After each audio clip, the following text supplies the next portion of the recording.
নবরাত্রির চতুর্থ দিনে মাতা কুষ্মাণ্ডার পূজা হয়ে থাকে। দেবী দুর্গার নবদুর্গার চতুর্থ স্বরূপ এটি। মাতা কুষ্মাণ্ডা সূর্যমণ্ডলের কেন্দ্রে অবস্থিতা বা অধিষ্ঠাত্রী দেবী। মাতাকে পূজা করলে নাম, যশ, আয়ু ইত্যাদি বৃদ্ধি পায়।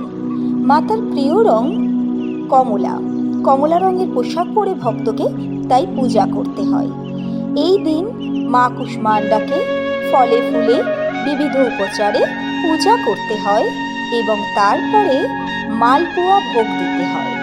মালপোয়া ভোগ দিলে দেবী কুষ্মাণ্ডা অধিক খুশি হন, কারণ এটি মা কুষ্মাণ্ডার খুব প্রিয় ভোগ।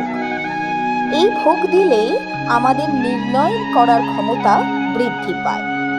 দেবী কুষ্মাণ্ডার দ্বারাই এই সমগ্র ব্রহ্মাণ্ডের সবকিছু সৃষ্টি হয়েছে।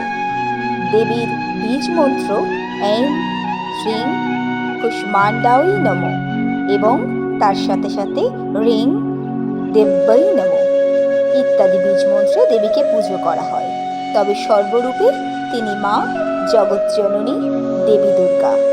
ভগবতী দুর্গা ওই নমঃ, দেবী কুষ্মাণ্ডা মাতা ওই নমঃ।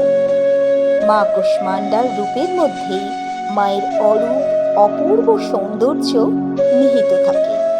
এই সৌন্দর্যের মধ্যেই দেবী ব্রহ্মাণ্ড সৃষ্টির রহস্য লুকিয়ে রেখেছেন।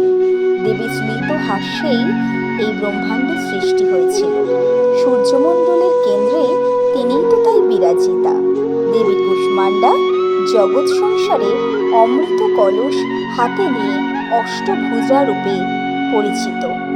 তিনি দেবী দুর্গার অন্যতম স্বরূপ তথা নবরাত্রি পূজার চতুর্থীর দিন আমরা দেবী কুষ্মাণ্ডার পূজা করে থাকি।